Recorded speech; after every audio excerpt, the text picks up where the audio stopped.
back together, and we're gone through a tough stretch, but we're completed all the applications for some money from FEMA and our insurance.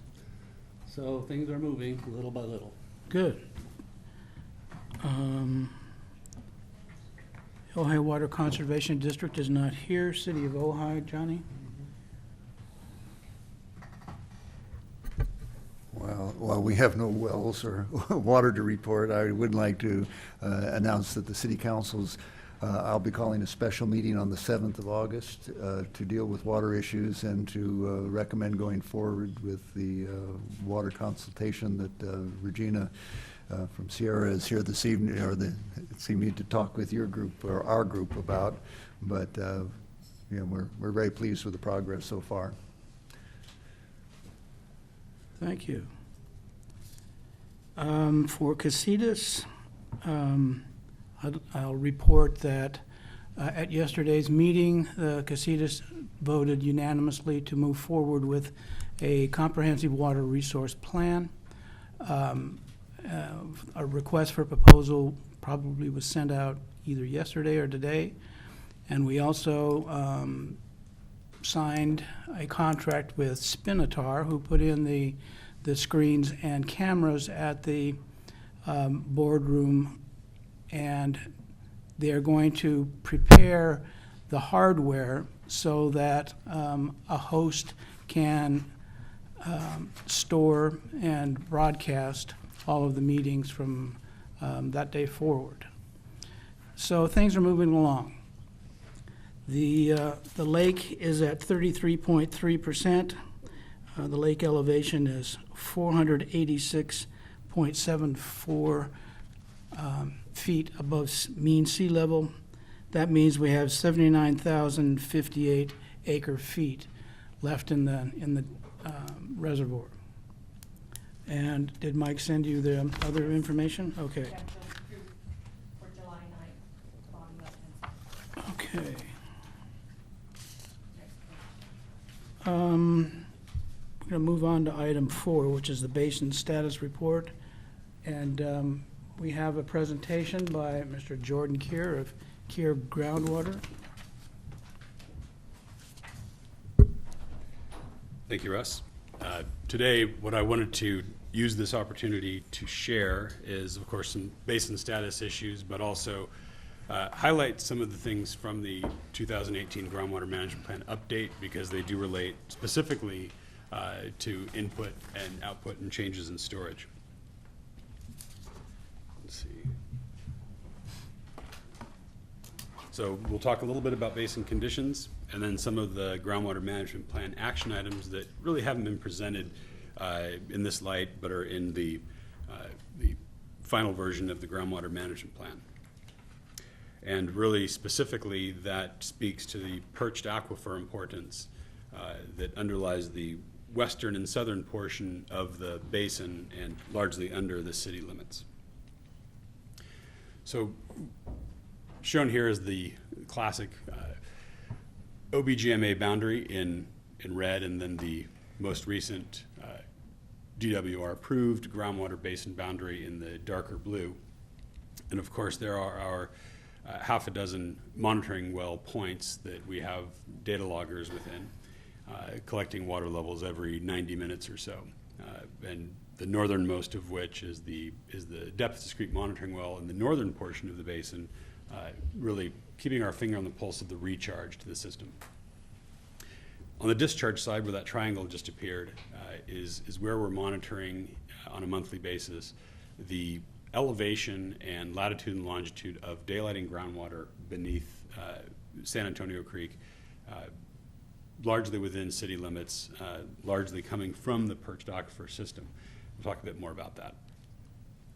On the hydrograph side of things, we had our nice wet 2017 year with a nice slow groundwater recession, owing large part to a lot of conservation, I think, in the valley, and then a relatively muted fall to winter season, owing largely to Thomas Fire and associated plugging of and siltation of creek channels. So it's been relatively relative plateau since that time. This is data from the Key Well, effectively for the past year and a half. The blue lines representing a relative elevation to feet above the logger in that Elrod well at Carn and Grand. Hydrographically, it looks like this. We reached our peak, muted, albeit on May 7th, 2018, with a depth to water of 182 feet, only a rise of about 8 feet, owing to the relatively limited rains we had here this year. It's declined a little bit since then. As you saw in that last graphic, it's relatively plateaued and has a somewhat horizontal hydrographic signature. Now, I like this photograph because it's of that October 26, 2017, flow out of the groundwater basin, just outside of the groundwater basin, but still within OBGMA jurisdiction. And you can see the dipping strata there on the left-hand side of the photograph, water flowing in San Antonio Creek in the center and right. And that dipping strata is a bedrock formation. It's a Vaqueros sandstone and some shale material that's there. But that's where you have effectively no alluvium in the San Antonio Creek channel, just outside of this basin. So what you see is all the basin is giving that creek at that time. And during drought years, or during periods of deficient rainfall, there's a significant component of this water sourced from what we call the perched aquifer system. What is the perched aquifer system? If we take a cross-section through the city of Ojai, and there's San Antonio Creek trickling down, is the geologic map this time. So all the whitish, grayish material is alluvium of the basins and San Antonio Creek. That dashed line represents the ephemeral and portions of San Antonio Creek that we monitor once surface flow ceases completely across the basin. What that has told us, because the elevation of that is what's fading into play now, it's effectively what appears to be the north and eastern limits of the perching aquifer system, largely owing to the clay deposition more distal from the source alluvial fans on the opposite side of the basin, so grains of deposition are much finer, and there's a lot more clay and potentially lacustrine or lake-type deposits that formed the clay that focuses as a confining layer for deeper zones and a perching layer for shallow zones. Kind of hard to describe that way, but if I put it in a picture by putting a slice through the basin there and then give you a cross-section of what this looks like, looking west through the basin, this is a simplified cross-section. So you're effectively looking at the entire north to south extent of the basin through right about where we're sitting. And if we take a look at where the bedrock is, that's down some 700 feet, 600 to 700 feet below ground surface, in the deepest portion just to the north and east of us, and in the very area where we're sitting. And in fact, these clay strata shown in the darker brown compared to the sands and gravels that are in the lighter brown and stippled are actual correlatable clay strata that we've seen from a well that was drilled since many of our original correlations, since the DBSNA groundwater model was prepared, right next to the OBGMA offices, so pretty close to where we are. That well is this. Now, there's a whole host of action items that would come out of the groundwater management plan in partnership with the city of Ojai and other entities that may be funding vehicles and or participating entities, some private, some public, that could help better understand the importance and nature and extent of this perching layer. Why is it so important? Because that is the most controllable discharge mechanism to habitat, to San Antonio Creek and downstream beneficial uses. So I put this e-log of the well at actually the Hanson Yard, and if you can see this, maybe I'll stand up right here. explain this a little bit. For those of you who are familiar with e-logs, they let us, it's done in a downhole environment that is typically fluid-filled on a wireline logger. And imagine this torpedo on a wire line. It's been done since 1928 in Pechelbronn, France, invented by the Schlumberger brothers, same outfit that you now recognize their name in the oil business, right? And they still do the same kind of thing. But the e-log, and we've explained this before, but I think it's worth rehashing because this is so important, because it's the link that we have for drawing this cross-section. Within this e-log, you have a resistivity curve and a self-potential curve, and a gamma ray curve. So there's really three different curves that we're looking at vertically here.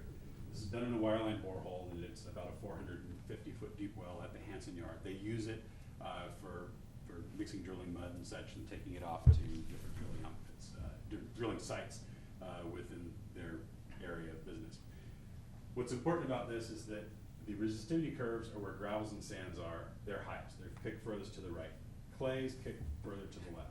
Likewise, the self-potential curve is it's the closest thing to porosity that we have, and it shows where it kicks to the left, a higher porosity sands and gravels, similar to the gamma ray curve, which measures the natural radioactivity of the soils and water they're in, clays emitting more natural radioactivity than sands and gravels. But the simplest way to look at it is this. We have such high resistivity in this uppermost zone that it actually wraps around the curve of this E-log scale, then kicks way over to the left for this clay stratum. Then we have a sand unit in the middle and another clay stratum. Based on the SP curve, there's another fine-grained sand unit here, and then a thick clay that goes all the way down to really what is the most productive aquifer within the basin. Following along here? Yeah. Okay, I love hearing that. The idea being that it's this zone that, in this case, it's 350 to 450 feet, is the most productive water-bearing unit for extraction, for the municipal supplies, for agricultural supplies, and some domestic supplies in the valley. The beauty of that is that we can take those objective data points throughout the basin and correlate them left to right, north to south, east to west, and more importantly up and down, to see where these clay strata are laterally contiguous. So that's one step that we should continue as part of this perching layer investigation. Number two, B, continue to monitor the creek discharge flow in San Antonio Creek. And that's something that we're doing on a very frequent basis on the latitude, longitude, daylighting and infiltration of groundwater program the OBGMA has, where we monthly map the location of daylighting groundwater and where it infiltrates on the opposite side, outside of the basin to the south, when time permits. Number C, depth discrete monitoring wells. Now, here's this one coming down into fully penetrating the alluvial aquifer and aquitard portions of the basin. And it's very similar to the depth discrete monitoring well at the northern end, the recharge portion of the basin. But in this case, the idea is to get a better handle on what is the nature and extent of that perched aquifer system. What is the nature and extent of the interstitial and intermediate aquifers in the middle zone, and how does the water levels in the deepest portion of the basin correlate to what's going on above it, both from the discharge side, from the perching layer, and deeper. Now, there are wells all over the basin, and there are several within just the perching layer, and many of those are environmental investigation wells associated with gas stations. And we were looking at some of the data in preparation of the groundwater management plan and noted that the depth to water within the city limits, very shallow, 10 feet, 3 feet, 4 feet, 6 feet. In some places, you need a French drain in the foundation of your building in town. The idea being that it's so shallow, and it is clearly connected to San Antonio Creek, and it seems to be something that is just sitting there and or able to be managed in a way that can have a greater effect on discharge to San Antonio Creek than the deeper portions of the basin, which, as we see based on these E-logs and the hydrographic data, appears to be significantly disconnected from the deeper production zones. Clear? Yeah. I only heard one yeah. Yeah. All right, thank you. Almost. Clear as mud, right? Clear as drilling mud. So number D is, what do we do? How do we manage that? What kind of projects can be conducted to really optimize the perched aquifer use? And it may be recharge projects in town. That's part of our groundwater management plan. Because if we can capture stormwater within the city in places where, based on the studies that we're talking about through A, B, and C, best optimize a location for recharge to that perch system, which then infiltrates into the subsurface and importantly exfiltrates in a habitat supporting and beneficial use environment along San Antonio Creek. And of course, E, getting a better handle on the detailed identification of the perched aquifer. So I wanted to share that with you guys as sort of the latest and greatest highlights that you haven't seen before within this groundwater management plan that we'll talk about a little bit later. And that's the significant portion of the output of the basin. Okay, can I ask a question? Of course. It looks like the top aquifer is completely confined. Is it? Completely unconfined. Unconfined. Well, based on that E-log, but that E-log only, it starts at about 30 feet. So there could be some. But you see an aquitard all the way across there, right? Correct. So this, and that's why we have, I mean, everybody, when I first started looking at the basin here, one of the things that jumped out to me was in Patricia Fry's book, History of Ojai, she quotes, there were 118 flowing artesian wells in Ojai in the 1890s. And there were probably 119 flowing artesian wells in Ojai in 2011. But you know, we don't really report on that portion. We report on the deep dried periods in between, and that's when you really have to manage things this way. But the confining layers are these clay stratums, such that when the water levels are shallower, or the potential metric surface is shallower than the aquifers which bear the water, you have that confining. These are confining layers. When the water levels are deeper in the basin and shallower in the perching layer, they act as perching layers.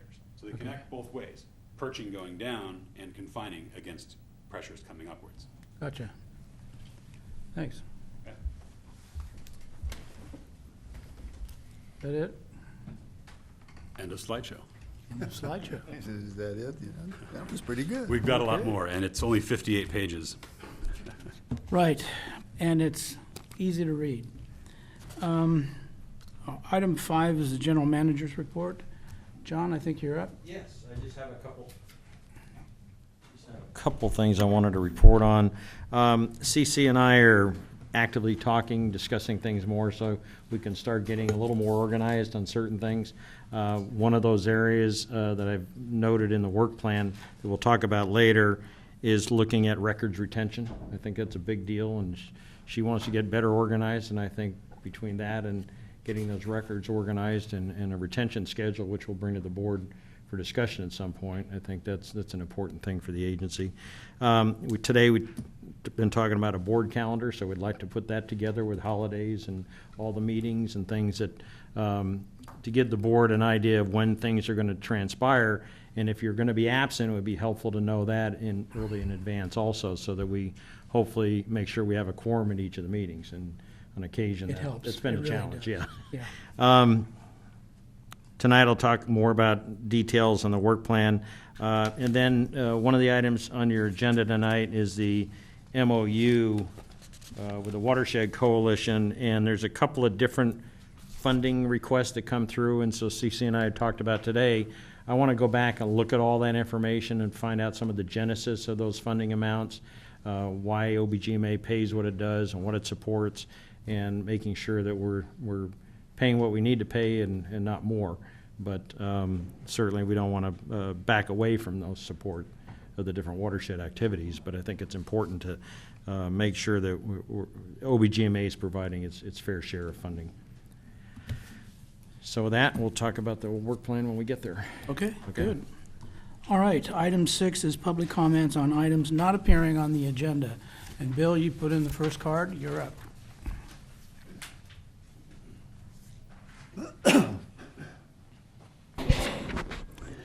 Good evening. For the record, my name is Bill Miley, and I have lived here since 1968. My subject is who your board should appoint to represent the new community service district, in my opinion. Each of you have constituents you represent, some involving large numbers and some involving small numbers. Bill, that's actually on the agenda. What? That's actually on the agenda. Oh, I haven't seen the agenda. Yeah, we're going to be discussing it in item 8C. 8C. Oh, So okay. if you want to hold your comments and comment then, I'll bring you back up, okay? Otherwise, can I finish what I'm saying? Sure. Okay. So, since Flo was the originator of the idea for let's move Golden State on out of the valley, with its effort of its volunteer board, all its research for creating a community service district, looking at community outreach, their petition, the election, all the support they got from the community, I strongly believe that their present organization should be seriously considered as a source for the new representation created by state law. Their board members are historically knowledgeable about water in the Ojai Valley, about water laws, water systems, water geology, conservation practices, community politics, and much else. So please seriously consider Flo as the organization to be designated for this new legislative seat.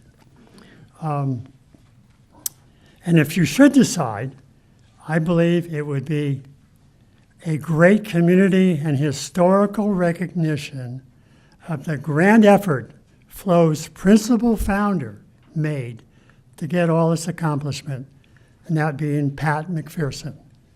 Bless his soul. Thank you. Thank you, Bill. Okay, Regina, you're up next. Hello, my name is Regina Hirsch. I'm with Watershed Progressive. We are the consulting firm that I believe Mayor Johnston spoke of that is doing the evaluation and analysis on stormwater recharge and water demand within the city limits, as well as the sphere of influence. And I just wanted to come here to give you 3 minutes of my time to wear the hat of the city and ask for the OBGMA to collaborate. Based on what the presentation that Jordan just put on, you can see that the projects within the city are really critical that we collaborate the city with the OBGMA. And from our study, we're intending to have a catalog of projects that are listed as well as cost, benefit, feasibility, and get it grant ready for planning in this next few months. So we're asking that you guys collaborate. I'd be happy to do a presentation on that at some board meeting. And I just wanted to let you know it's out there. The some board meeting will probably be the very next one. Great. I'd be happy as long as it's not on my staff retreat when I'm going to be in the Smith River. Oh, right. So I believe your next meeting I am available for. Yeah, the 30th. I would be happy to. So, We'll be on the and 30th. yes, one additional thing, there is a large grant cycle coming out through the Wildlife Conservation Board, and based again on Mr. Kier's data, I think that the OBGMA, the city, and other collaborators and partners would have a very high likelihood of success for planning and getting projects all the way through permitting and final engineering and be ready for implementation dollars next year. Right. What's the grant, the match? None. Zero. You know, the IRWM is 50% now. I know. It's just- You're barking it's up the crazy. wrong tree. It really is. Yeah, and WCB has really little competition, and they're asking for Ventura County as a Core 1 watershed to put something in. So I'm hoping to Yeah. wrangle the horses, so to Yeah, speak. you're the grant wrangler. All right, thank you. Regina, before you go tonight, would you take my card so I that, would love- make sure that we can get in touch, because I was talking to Russ about grants and things, so, thank you. All right, Bob, you're up next. I think he's on number 9, or 8. Oh, 8, okay, 8, right. Okay, we'll hold on to Bob for later. That's not easy. It's not, he's slippery. It's fast. Are there any other public who would like to address the board that didn't fill out a card? Anybody at all? No? Okay, we'll move on to the consent items.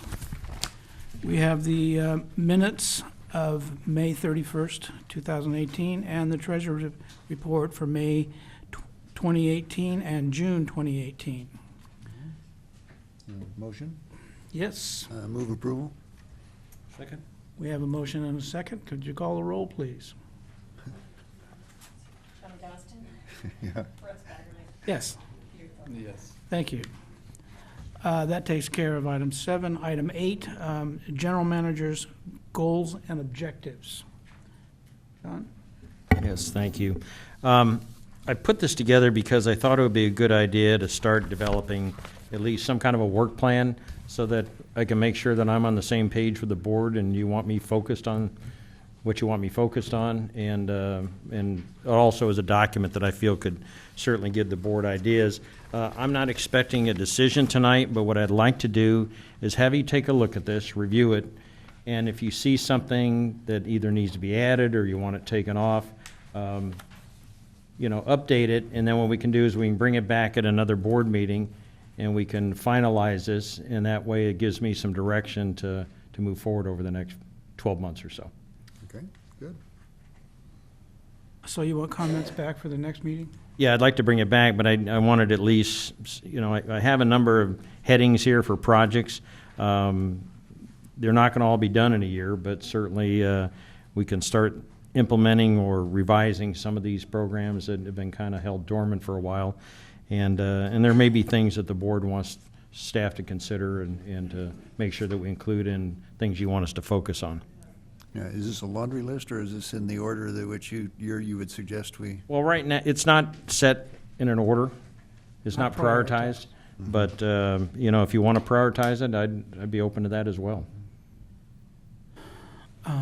Let's see. Do we still have our intern working for us? We do, so we don't have to send John in. To the extent that she's available and has the capacity to assist, I think she'd be willing to do just about anything the board directs. Great. Yeah, and I think one of the areas where we may need some assistance is going back and looking at all the meters and collecting all that data and information. I know CC's gotten some of it in the database, but I don't think we have all of it. And then there's got to be a meter testing program implemented at some point, and so there's some field work that's got to get done over the next few years. What I was thinking about, John. Yeah. Right, okay.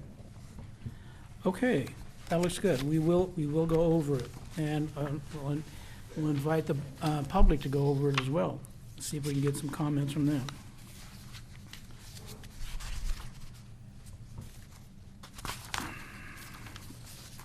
Okay. Item 8B is an amendment to the MOU to participate in the Watersheds Coalition of Ventura County Integrated Regional Water Management Planning Efforts. This has been going on for 14 years, and I was much younger when it started. We all were. Yeah. It's a very worthwhile organization. You do have to be a member of this funding region and have your projects in the plan if you're going to get any kind of state grant. So it's not something you want to not do. And we have always paid our fair share. Go ahead, John. Yeah, I included a staff report in this, a lot of the language actually robbed from the county, but it was good background, and I thought we should provide that background for you along with the MOU.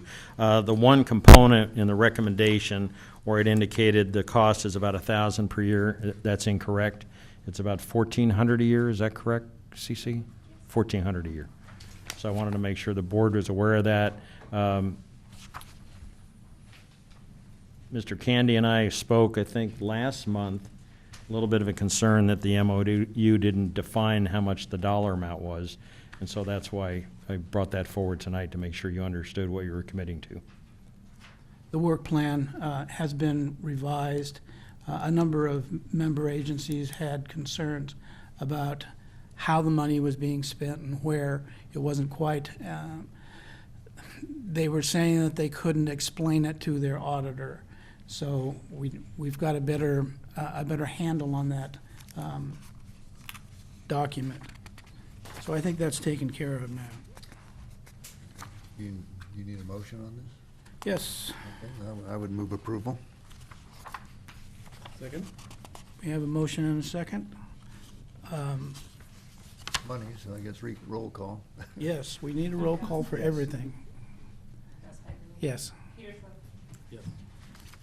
great, thank you.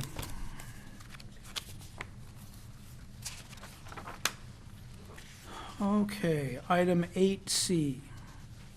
Bob, do you want to address us before we get into this? Yes, I do, because I have a couple questions. Great, And if you could answer those questions and get into it, then I could ask my question. okay. I don't understand how this reads. On the second page of 8C, under B,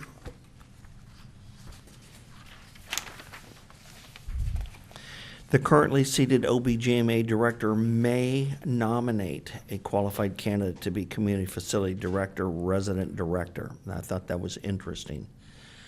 Which one are you on? I'm on 8C, second page, B. I guess that's the second paragraph, second page. It's really only a line and a half. Just for clarification, a lot of this language that was put into the background is directly out of the bill. Right. And so it wasn't something that we made up. No, that's what's, Yeah, and I that's what's always been a problem, is the people can't read in Sacramento. Yeah, I know. And they can't articulate what they mean. Is then what I would ask, and then I'll sit down and I'll wait my turn, because I want to ask a question when you've gotten done discussing this. Sure. Is that the only avenue? Because it appears there are no alternatives for people to file an application, get a consideration. Do we go tug on the director's shirt and say, nominate me? Anyhow, I just kind of like you to discuss that so we fully understand how the process works, because Well, I know you didn't talk do to it, Peter but it about is vague, so Yeah. I'd like to then get back up once you've had your discussion about this and Sure, discuss it. that's fine. Russ, Yeah, in answer to that question, the only avenue for putting forth the potential director is through a nomination from one of the seated board members. But, you know, It should say must. okay. Well, they're not required to. So one director could put forth one name, and then they would theoretically vote on the name. We didn't want to set it up so that everybody had to nominate a person. But you can politic the director in any way you want, really, in terms of. oh, if it providing- was only that, Bob, if it was only tugging on the shirt. So really, you know, how the directors come up with names is completely, you know, not addressed in the statute. And all avenues are open to the public to speak with a director and see if they can get their person to be nominated by a director. Make sense? That makes all the sense. That's what we should do in the city for our committees, as a matter of fact. Yeah. As long as we follow the rules, you know, there are prohibitions about who could be nominated. The conflict of interest. Yeah, right. Yeah, right. We know who can't be. The need That's not for sure. apply crowd. Yeah. So anyway, that's what the process will be, and I guess we'll start it for the next meeting, right, John? Well, that was my thought. Tonight, I wanted to give you some background on what you could do and what you couldn't do. Yeah. I think that you certainly could set up a more formal process than what's been covered here tonight if you so chose that. I don't think there's any requirement that says you can't do that. I mean, such as accepting applications or all that. But I think what Mr. Candy outlined is probably very appropriate, where if people have an interest, they can meet the qualifications, then they should seek out one of the directors and let you know their interest. And it's just incumbent upon the director to make sure that the person being brought forward follows all the rules. Yeah, and if you want to have this presented at the next meeting, I ask that this needs to take place fairly quickly. The information needs to get CC so we can get it on the agenda at appropriate time, and then you can have a board consideration for whatever candidates are brought forward next month. Okay. Any other comments from the audience on this process? Has everybody read the new legislation that was passed? Everybody familiar with it? Okay. Well, bring your names forward and tug on somebody's shirt sleeve, and we'll get it going for next month. Is that okay? I'd like to speak on it now that I have the answer. Go ahead. Yeah. And I believe I understand it. Is it the intent to actually place a director at the next board meeting? I would hope so. That would be the objective, yes. That is the intent. Okay, so we've got about a month on this thing Yeah. to look and see. Well, you have about probably 2.5 weeks, because we would appreciate as staff getting that information And sooner again, and that's getting the why, agenda that's together. why I'm here. I'm just here to get the ground No, I rules. just want to make sure we're clear, because I don't want to have it expecting people to bring it that evening. I guess it could be considered that evening at the meeting, if somebody wishes to be considered for nomination. It could be, but ideally, it'd be Yeah. better if the name came forward early. And Yeah. it doesn't have to happen at the next meeting. Yeah. It can also happen at the following meeting if we Yeah. feel like, we're not prepared to take action. Yes, yes. Okay. Okay, well, I just kind of like some communication because we don't want to propose somebody late. And it takes time to talk to people. A lot of people don't volunteer. A lot of people don't understand what they're volunteering for. Especially there's if they're only not at the meeting. 10 people that know what the OBGMA actually is and does. Right. So if it's the will of the board that says, hey, we'd really like to have this in by August 5th, or whatever, anything you can communicate would certainly be appreciated if in fact you don't want to wait till the very minute somebody shows up and says, Mr. Mayor, hi, I'd like to represent the ratepayers that are paying for the $60 million water bond, because I don't see where there's anybody in here directly representing them.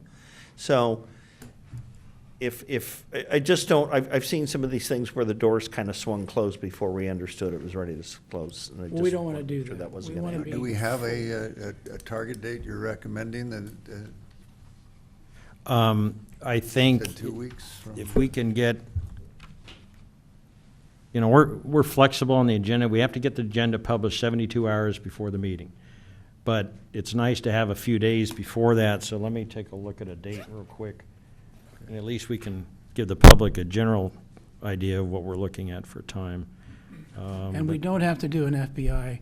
And it doesn't background have to be check. done at the next meeting, but it's just, And Mr. Chairman, did I understand you to say earlier that it is up to the director who is making the nomination to have vetted the candidate as to qualification? Just to make sure that they follow all the rules in the new legislation. That they meet Yeah. the standards? That Yeah. they're not, a city council member, they're not a director or employee of the Ojai Water Conservation District, or a No, director. I understand what they are. I just was yeah. wondering, The meeting's what at going 30. along with what Bob was saying, I want to know what my responsibility is. yeah, by the 17th, yeah.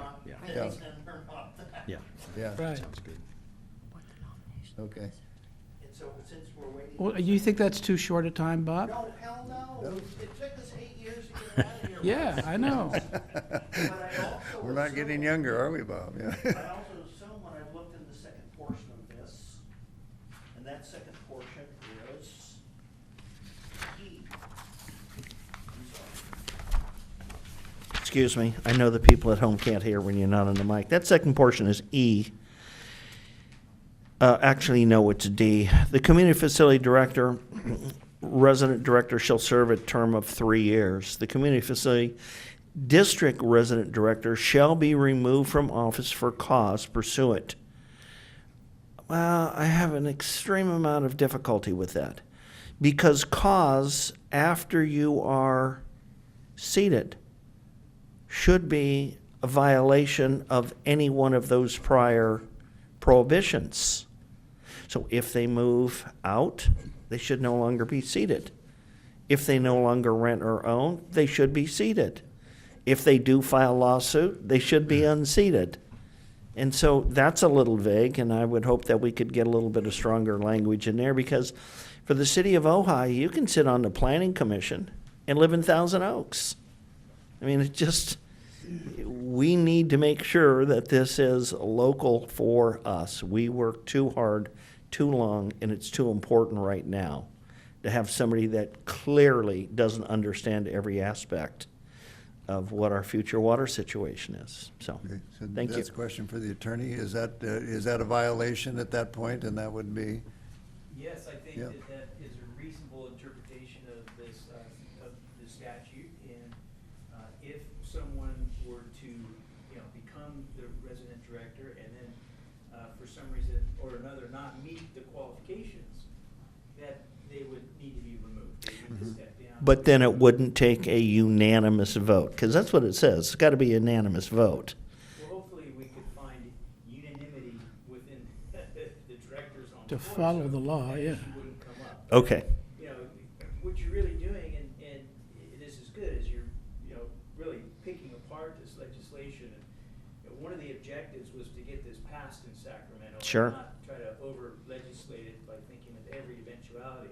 And so there needs to be a certain amount of reasonableness in the implementation of the statute by the existing board members. And so, hopefully we could get there. I mean, it seems like, that's the way the board operates. And, if there is a, deadlock type problem that comes up, we'll need to deal with it. But We'll have a short quorum. Thank you. Thank you, Bob. It looks like the 17th is a Friday of August. Would be a good point to try and get whatever nominations the directors have received by that date. So that at least gives the public some time, at least who's ever at this meeting, to understand that's a target date we're looking for. The next board meeting is August 30th, so that it gives us a couple of weeks, but Okay.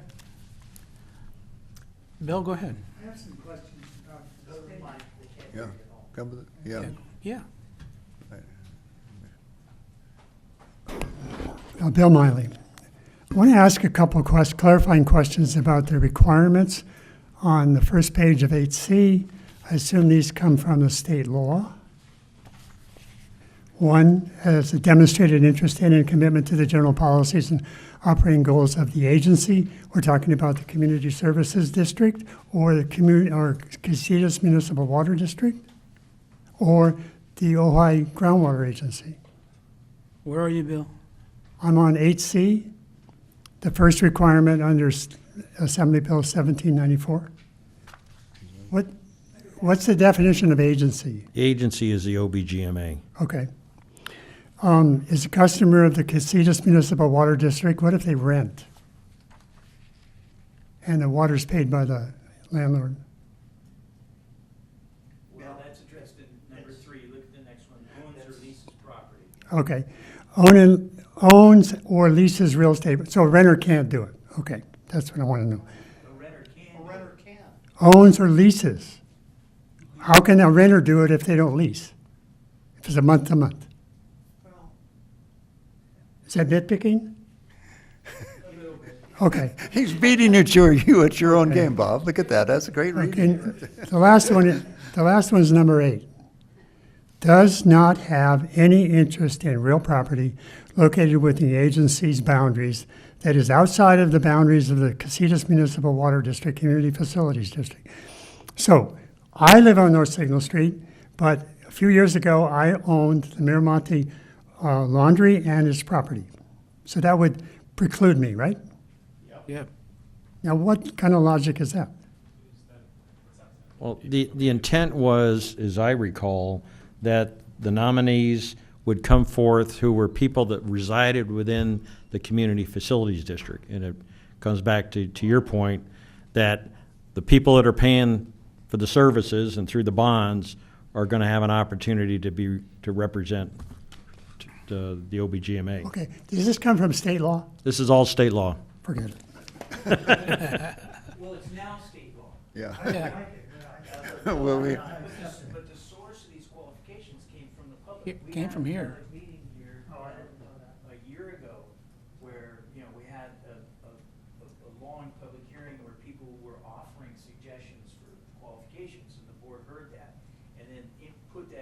statute with the proposed language and then sent that to Sacramento and they blessed it. These are fine. You know what it says? You have to have a sole interest in what we're doing. If you have outside interest, you know what?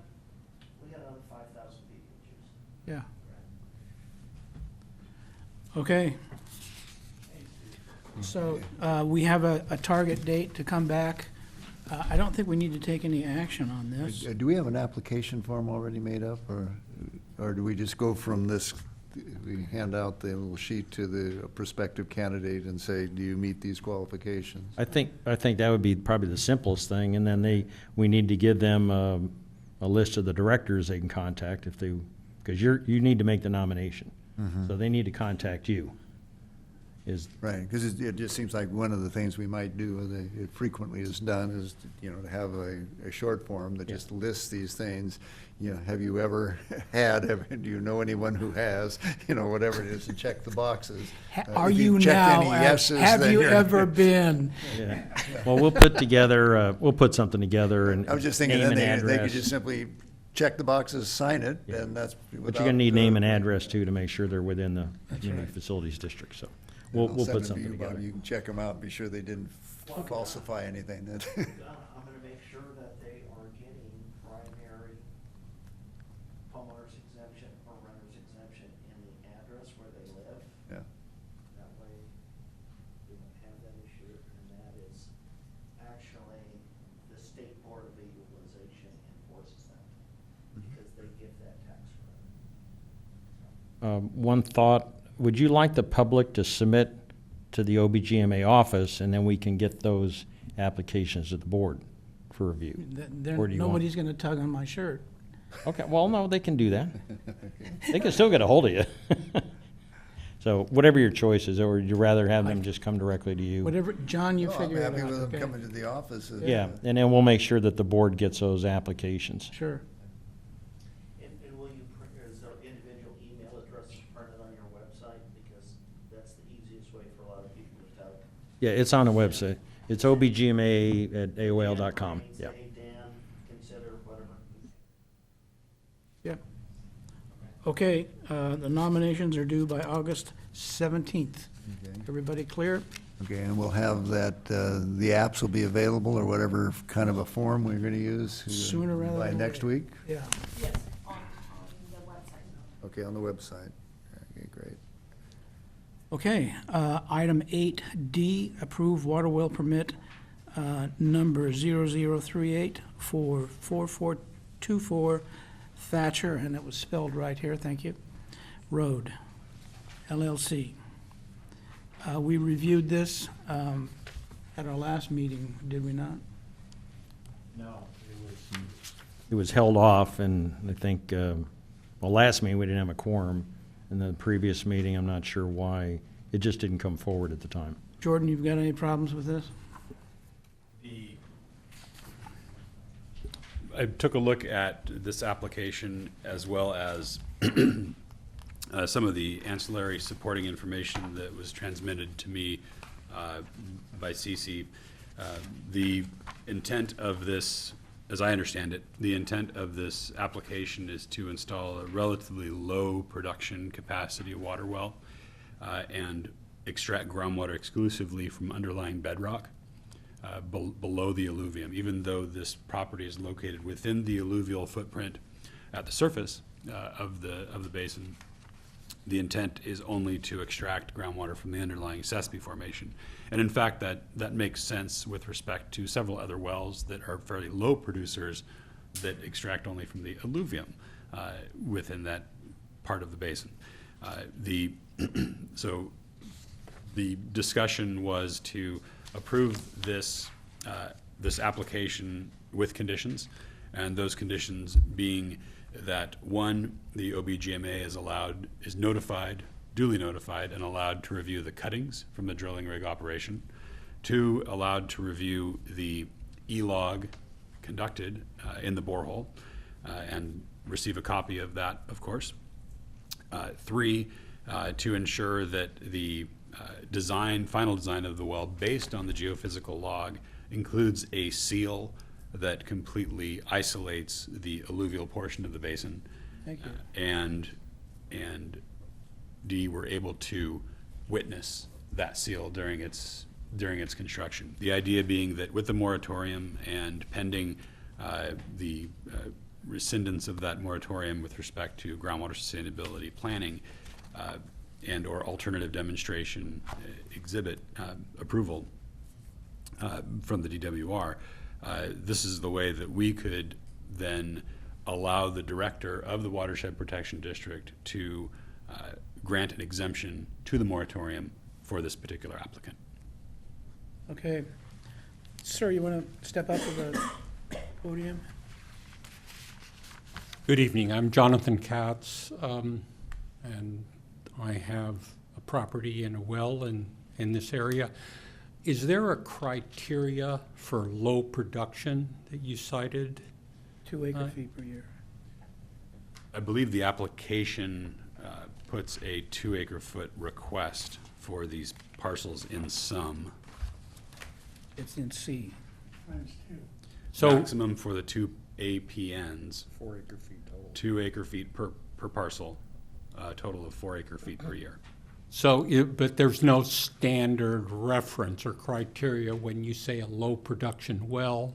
That can mean different things depending on the well? Yes, it could. And from the standpoint of obtaining a building permit, for example, the minimum requirement would be a 5 gallon per minute test for 24 hours with complete recovery. That's out of the county water well ordinance. The state, under SGMA, there's the de minimis use of its 2 acre feet from a given well.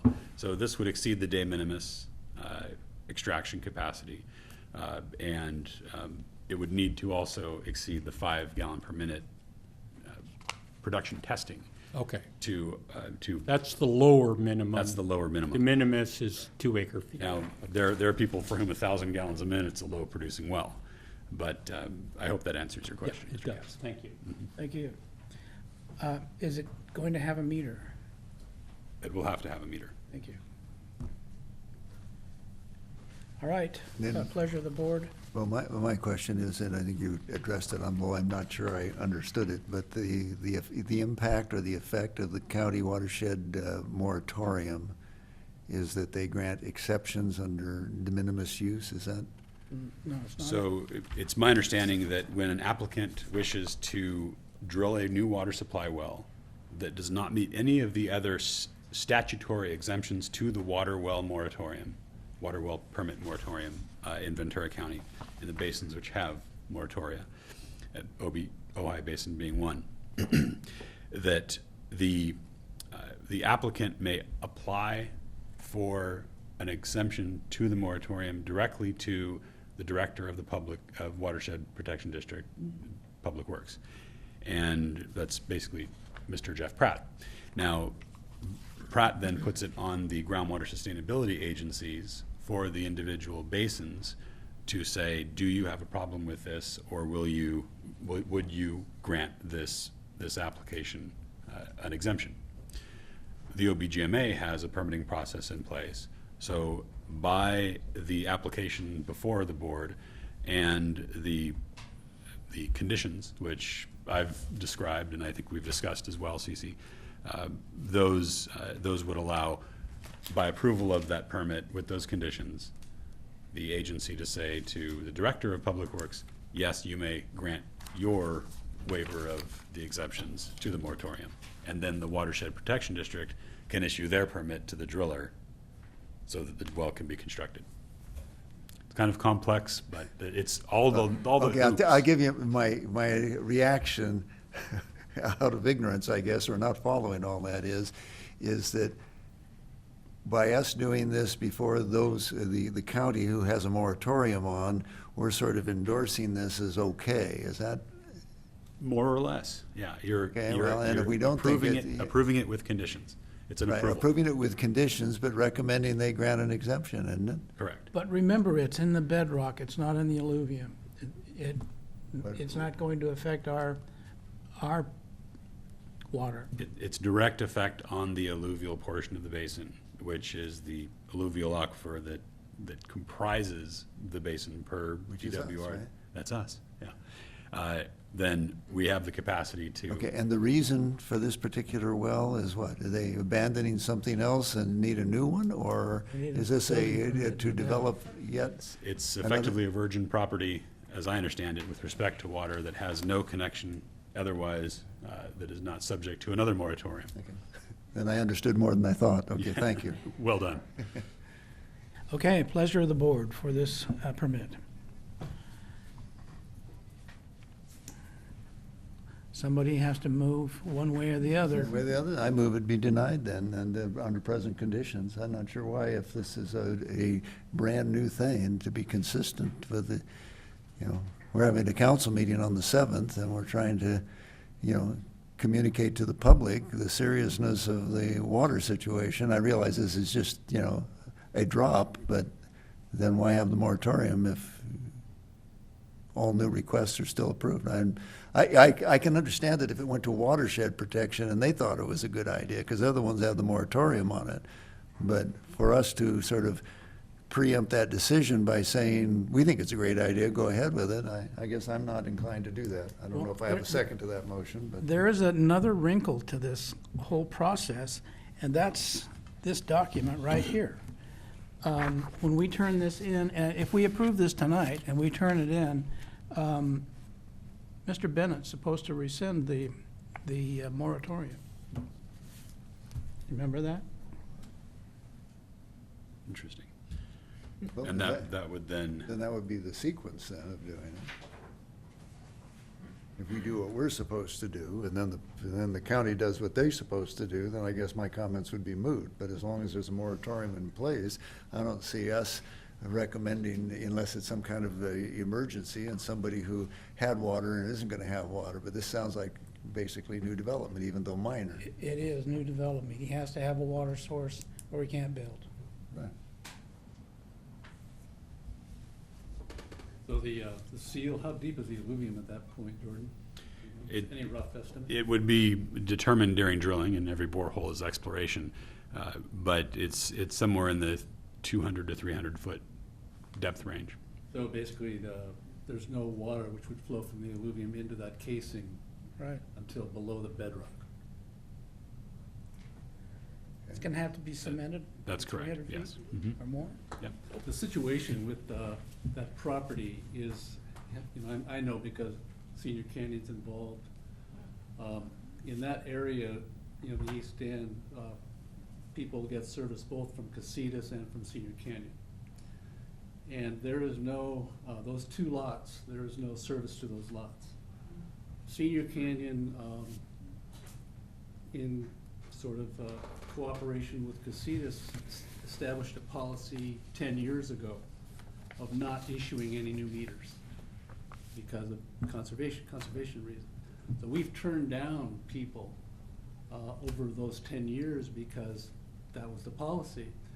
These people, Andrew Stassi's engineer has approached us, and basically we looked at it as a board and said we can't do this because we've turned down a lot of other people. Mhm. I heard, I think it's correct, but it's secondhand, that Casitas would give service to these people, but it involves very complicated easement process to grant access so they could get water to the lot, because the lots are, 300, 400, 500 feet from Thatcher Road. So they're in a pickle. They have 2 vacant lots. They need water, obviously. So I'm inclined to support this. It seems like it's kind of a compromise situation. I think with a rule or the moratorium, there have to be some kind of exceptions that stand the test of common sense. And so I'm inclined to. So what is the common sense as far as fair play? You just said for 10 years, Yeah, you've been saying no? It is the flow is very minimal. That's a compromise. The water is not coming from the alluvial layer. That's another compromise. Those are conditions that have that water being being taken out That has- below the bedrock. Okay, but that hasn't changed. That, your original statement, if I understood it, is that it has been denied because other people have been denied. Are you saying other people have been denied for different reasons, and this is an extraordinary case where nobody else is in the same category? Is that what I'm hearing? It just seems to me that if we can go ahead and approve our plan, and that if the county then lifts the moratorium, then not only this property, but other properties in similar circumstances would all, would be in order for them to apply. We have a motion on the floor, but has not gotten a second. Bruce, you want to talk? I just make a comment. It seemed like the purpose of the moratorium was to stop people running to the pump house to drill new wells until the groundwater sustainability plans were developed. And there are a lot of, that's gonna be 4 or 5 years before those plans are probably approved. In the meantime, this person wouldn't be able to get a well, even though there's a minimal effect that you guys have your plan. So if you're waiting for the county to lift it, it might not happen for 5 years. Is that, That's possible. I don't know, we don't know whether or not this plan is going to supplant the groundwater sustainability plan at DWR. But nevertheless, the moratorium language was when this is submitted, when we submit a plan, the moratorium's over. well, I would suggest we adopt our plan, and if it's an extra month or two to find out whether or not the county's gonna, cooperate, and if not, and this is an extraordinary kind of situation, then we could take another look at it. Would be my suggestion, but. Yes. If I may, one of the exemptions to the countywide moratorium in areas that would be in or out of groundwater sustainability agency jurisdictions is that if a purveyor does not issue a will serve letter or issues a will not serve letter, that is a reason that they could exempt that applicant from the moratorium as well. So that's another small loophole that would still require OBGMA approval, but because that appears to be the case, owing to effectively a can't serve and effectively a infeasible to serve,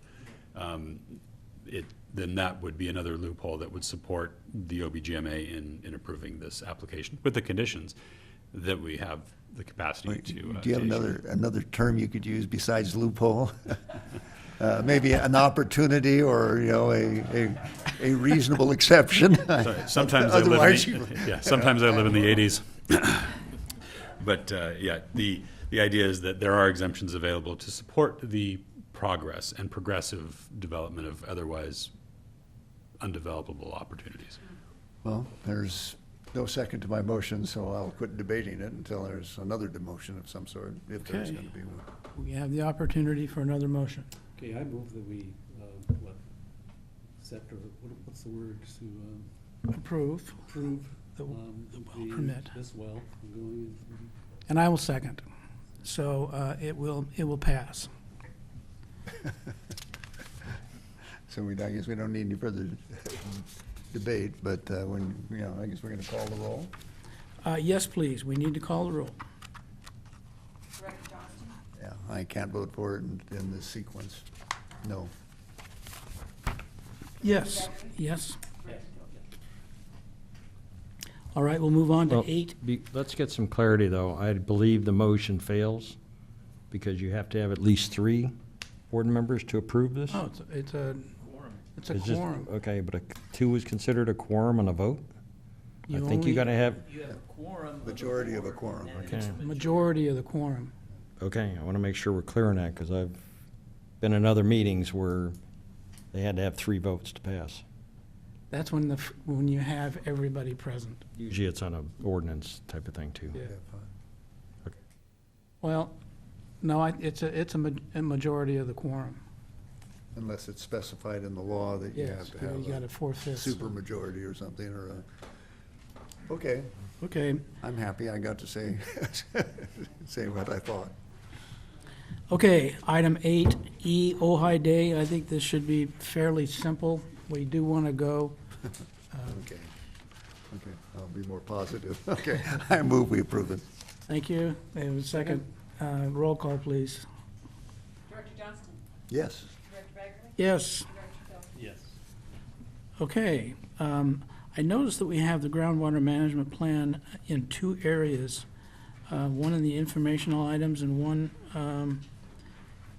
in the action items. Is Yeah, there-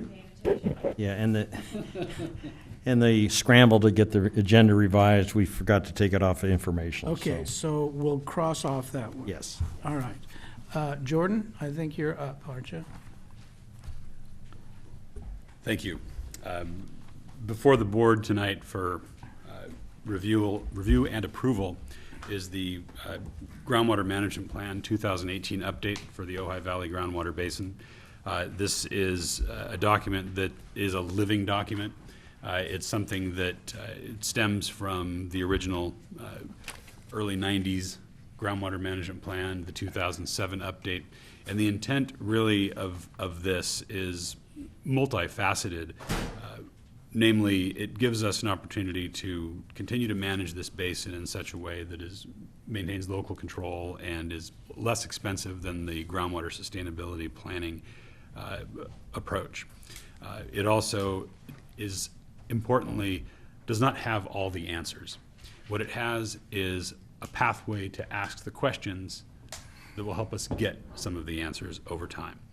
And it's a planning document that allows us to present to prospective granting entities such that we can then fund projects in partnership with the city, with Casitas, with private parties, to implement and further advance the objectives and goals for managing this basin. So you've had a chance to take a look at this. We've had public comments on a few drafts of this, and we've addressed many of those in this current July 26th, 2018 document. And I have gone over this thing so many times. I'm glad we're finally at the end. Do you have any public comment then before we? Anybody deliberate? want to comment on the plan before we take any action? Seeing none? No, I'll give you a motion, and then we can talk just briefly on it. Sure. Okay, I would move we approve it. I don't feel comfortable voting on this. Without a full board? Because I just don't know it thoroughly enough. Well, And, that kills I'm that an then. alternate and basically not paying as close attention to OBGMA as I do to some few other things. So I'd be very uncomfortable to vote on this from I can't really do that, because I don't know it well enough.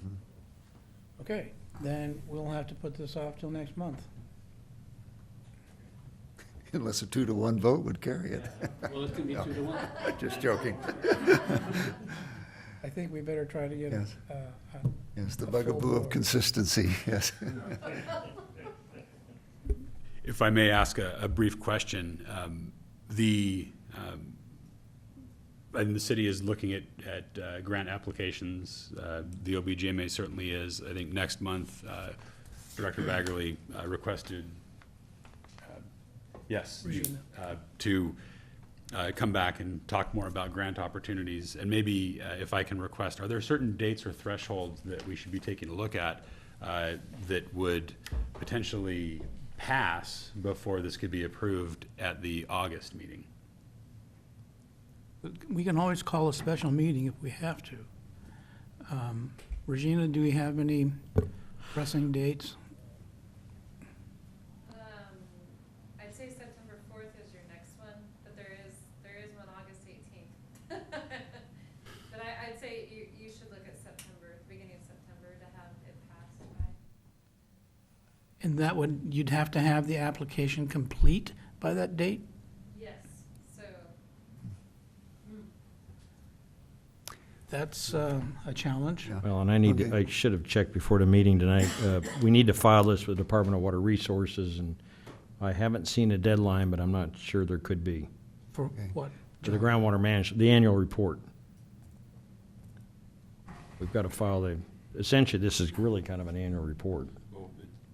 But, We yes, separately have the annual report currently, and that's been approved. that's true. This is a separate document, although there is a worthwhile discussion to have about unifying the belt with respect to Annual reports, groundwater management plans, and sustainability plans. There isn't a date for an annual report for the groundwater management plan. There's only one for the annual report for whatever it is, April.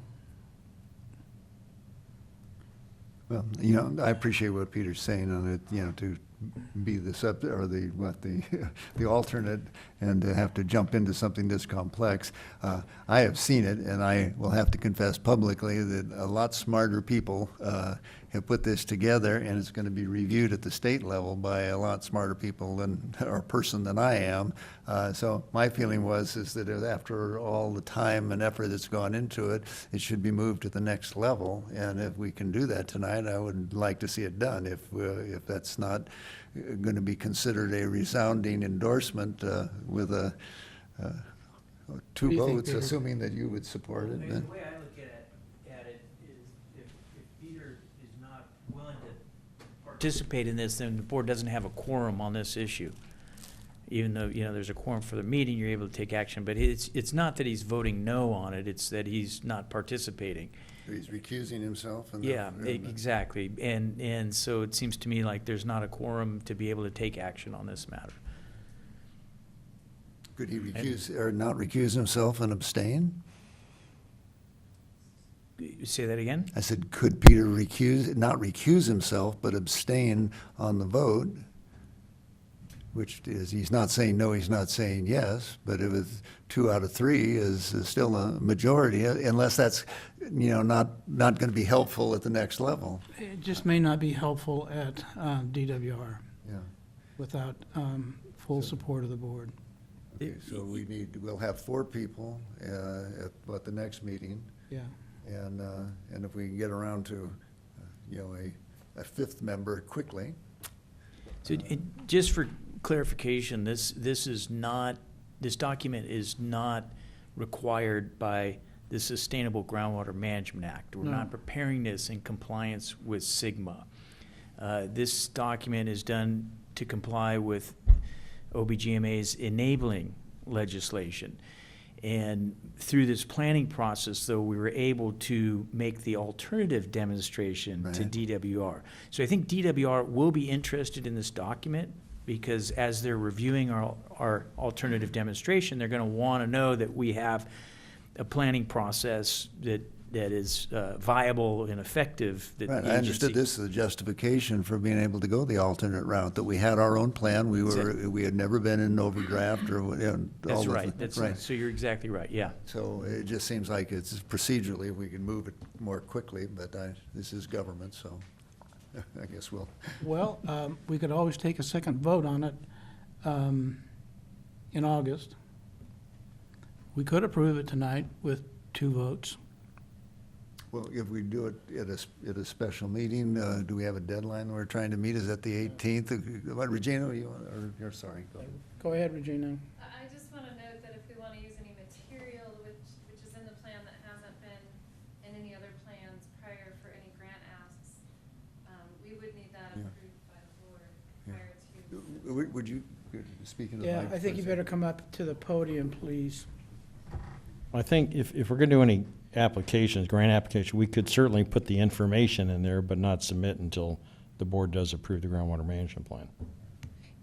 We would need to have it approved by the board if it's new information that we're using to substantiate the claims of the project. So we would need that approved by the board to go forward with the grant. And by what date, assuming that it gets? Well, I'm it gets- assuming that there's going to be no qualms with a lot of the data that I'm thinking of. And if so, we can put the grant ask together, but then if it's not approved, we'll have to change our horses midstream, so to speak, right before the end. So I have a high confidence in the data that I want to use, but since the board hasn't approved it, I could straw man What it. is the last date at which we would have to approve it in order for you to be able to benefit on the Ideally, August application? 30th. August 30th? Yeah, Oh, I okay. want to have a Labor Day weekend. Okay, well, that's good. Well, I believe that most of the information is available in the alternative demonstration, which has been approved. The only real new stuff in this document that the board hasn't approved, and Jordan, jump in here, is the analysis that Jordan led us through today, and that's the with regard to the perched aquifer versus the deeper aquifer and interaction and the impact that that has on surface flow in San Antonio Creek. Well summarized. So as long as that's not what you're interested in, No, there's more. At some point, they will be interested in the That is freshwater. part of what I think we need to use, so. Okay. It's the storage and action table, too. Yeah. okay. So we can go like it's going to be approved, and if it's not, we can, adaptability. But I do suggest that you try to get it approved prior to the grant application. So. Okay, thank you. Your grant application, is that what we're talking about? We're cooperating with this, and we don't know Right. exactly whose application it'll be, kind of a consortium before it's over, but we're Okay. still, Well, that's unfortunate. I think the So, chair has ruled. It's unfortunate, okay. We'll do it next month. Okay, well, it Okay. sounds like we can still, when is the next meeting? August 30th. Oh, that's the same date that Regina, yeah, can, Well, if we decide we have to have a special meeting, we'll do it, okay. okay? Actually, the informational items, both of them are,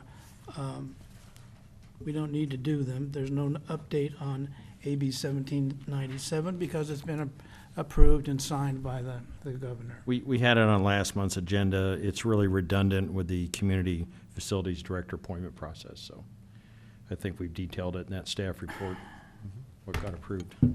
Okay, it is now 6:19, and we're going to adjourn this meeting. Thank you all for coming.